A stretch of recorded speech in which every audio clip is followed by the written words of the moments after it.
Hello and welcome back to Workshop Wednesday. I'm Chelsea Busmeyer. Thanks for joining me today in my workshop, in my studio.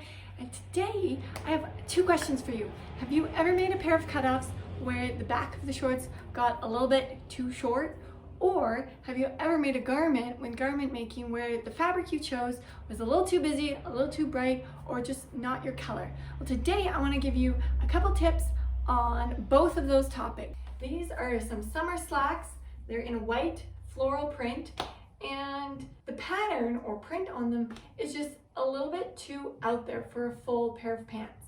And that's the number one thing to think about when you're choosing your fabric and you're going with a print, is how big is this garment going to be? In the case of these trousers, there's quite a lot of fabric there. There's quite a lot of the print. So they're gonna be pretty busy, and they're actually a little too busy. Now this is a pair of pants I'm actually upcycling. I got them from my mom, she didn't want them, and I was just like, for me, they're just too out there, too much white. And that brings us to the second point. When looking at patterns or prints, you can also think about the colors themselves. And white, for example, is a little bit more present, bold. You'll notice it will just have a larger presence to it. So I always like to suggest, whether it's the busyness of the print you're checking or the color you're checking, look at a section of the material roughly in the size the garment's going to be when it's finished. If you're just making a small tank top, look at a small piece. Do I see enough of the pattern? Is it too much of the pattern? If it's a dress, a larger garment, full pants, long skirt, you might want to use a pattern that's not so out there or not so colorful or bold. In this case, I also just feel like with this particular pattern, it looks a little bit kind of like lounge pants, and these are a dress pant. They're like a slack, high-waisted slack, intended to be used for looking a little bit more put together and dressed up. This print to me has a little bit more of a lounge pant feel, even though the fabric is a nice dressy fabric. I hear a lot from both my private students and my followers that choosing the right fabric for a project can be tricky. So today I really just wanted to cover those points when it comes to prints as well as colors in evaluating, is this going to be too much or the right amount for the garment that I'm making, and how will I feel about this print not only on the bolt but in the garment. So always checking the busyness and the color, the boldness, the brightness, as well as how I feel about wearing that much of the color. Sometimes we'll love colors in a decor setting, but we'll never choose garments in those colors to wear just because they don't feel right on. Those are the two most important aspects to be aware of when it comes to the look and color of your fabrics when choosing the correct fabric for your project. Now, in the case of these pants, since they're already finished, the question is, what can I do about it now? And that brings us right into the second part of this video, and that you may feel okay about the print in a smaller setting or a smaller size. I'm thinking that these pants would be great as a short. With this heat wave that we're having, I'm thinking, how can I look dressy in my bridal studio while still being comfortable in summer type garments? And there's a show that I really loved on Netflix a while back, Jane the Virgin. Don't know if any of you watch it, but there one character in there is always wearing really dressy tops and shorts professionally at the hotel. Can't remember what her name is. I literally haven't watched it for, I want to say since I've had kids. A little bit too busy now.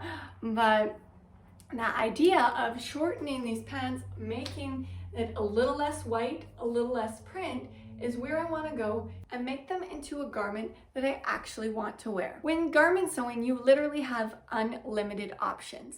When you're starting a project, the direction you want to take it, or taking it in a new direction anywhere along the line. And that's exactly what upcycling is. You're taking already finished projects and making them into something totally new. So whether you're starting a new project and picking the fabric for that, or you're trying to figure out how you can remedy a project you're working on that's not turning out the way you want it, or you just love to upcycle and breathe new life into pre-existing garments, there's so many possibilities when it comes to sewing. So let's take a look at how you can best shorten a pair of pants. So first of all, we need to add markings in where we want the length of the shorts to be. I want to have it kind of about mid-thigh. So I've actually adjusted my chalk marker. This is a hem chalk marker. It's just got chalk powder in it. It helps me out with the wedding gowns to get really nice even hems all the way around. And I'm gonna mark the front of my leg and the back of my leg. Now this is the part that throws a lot of people off when cutting off pants, whether they're just making jean cutoffs or shorts in general, is you need to account for the fullness in the bum area. If you simply lay them front on back and cut them off, you'll oftentimes have the back too short. Now when we're cutting out garments, we always cut the back and the front symmetrically, both right and left together. And when you're trimming off a hem, that's the best way to do it as well. Even though the side seams are already closed, you will want to line up the side seams over top of each other and chop it off this way rather than across the front. And this will help you ensure that you don't get the back too short.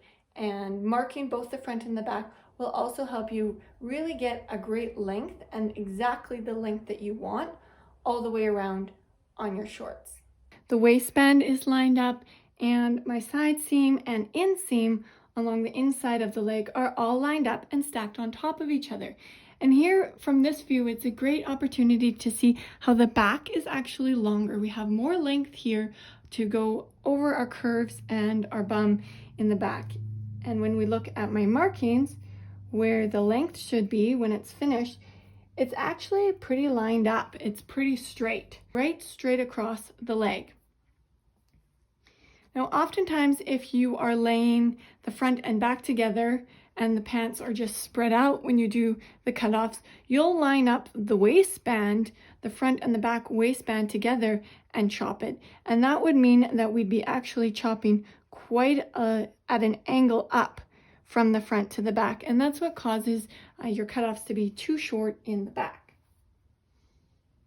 Now, my favorite part about doing alterations, upcycling, isn't the unpicking of the seams when you're remaking things. It's seeing the different ways that garments are constructed. There's so many techniques and ways to create a garment that it's always kind of a little bit of a fun surprise to peek inside and look at the craftsmanship and look at the techniques that they use to put it together to get ideas. Now, in the case of this hem, I don't want to replicate the same hem. There's a lining and there's an outer layer, so I'm going to hem both of those separately, but I don't really like how thick and heavy this hem is. It might be okay for pants, but for shorts, I think I want to have a little bit of a narrower hem. So I'm going to add a little bit less seam allowance to the length of my shorts and just fold it up a smaller amount and have a lighter hem. So the next step is adding that seam allowance and then marking where I need to cut my pants. So for this seam allowance, I think I'm going to do 1.5 centimeters, fold it in about 1 centimeter. So that means I need about 2.5 extra. So about 1 inch, if you like to work in inches, is what I'm going to do on this pair of shorts. And I'm going to cut both the lining and the outside the same. And then when I hem the lining, I'm going to either fold it up a little bit more. I think that's what I'm going to do here, is just fold it up a little bit more so that I can be sure it's not going to hang out the bottom. Or you could then cut the lining a little bit shorter after the fact. I'm just lining up my seam allowance markings and creating my new length, my cut line. Now, I love these purple markers. I mentioned them quite a lot. Doesn't matter which brand you use, but they are my favorite for marking fabric. I'm just going to cut them off here and take them to the machine and give you a little update as to how they turn out at the end.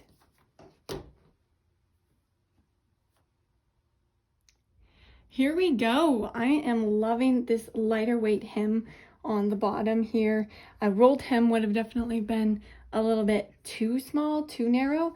but having it a little bit narrower than the original hem just works so much better with the shorts and this light flowy weight material. Now, if you don't know how you would adjust the hem or do a different hem, then using the original hem on whatever type of garment you're hemming is always a great idea as well, just because it definitely works as it was done the first time around. But if there is something about that hem that you're not quite liking, then you're always free to adjust it and do whatever you would like instead. Now, the other tip I wanted to give you is always when hemming pants, I like to start and stop my hem right around the inseam line, just because that's on the inside, so you'll never really see your back stitching and the overlapping. So it's kind of a really nice, clean, tucked away place to start and stop your hems. So let's get these shorts on and see how they fit. So what do you think? I'm loving this print and even the color in this short version.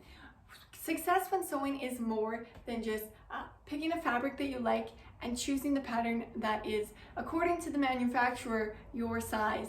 Even impeccable technique when creating the garment isn't going to really create garments that you love to wear, that are your favorite pieces, that you always want to pull out of your closet. And that is truly success when sewing, when you actually love what you make and you get a lot of use out of it. When choosing your fabric, always keep that in mind. Keep in mind proportions, in that how much of this color, of this print, do I want, will I like? I had this same scenario with a client recently, a dress that I was fixing up for her. A friend had made it and I needed to do some adjustments on it. She wanted to add sleeves. It was a beautiful floral summery print and it doesn't like her arms, so we measured the length of sleeve she thought would be comfortable, yet when that sleeve was on, it was just too much flower, too much busy. And we had to cut it back a little bit and have a cap sleeve, which then worked for both that having the sleeve and feeling more comfortable by having a little bit more coverage, yet not overpowering from the colors and the print of the design of the material. Creating garments that align with your own personal preference of fit and style, of the amount of ease, of the color, of the busyness of the print, of the style in just the coverage that you're comfortable with. I'm sure some of you watching are like, what was wrong with those pants? I like them just the way they are. And there is nothing wrong with it. But we want to be successful when sewing, and success means loving those garments.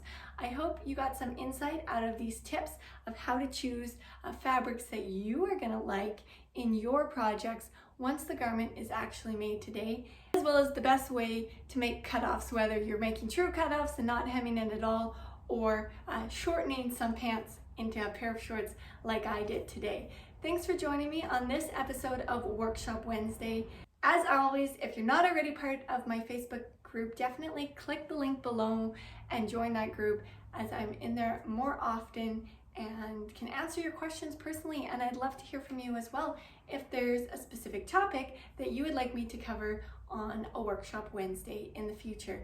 Till next week, take care and have a fantastic day.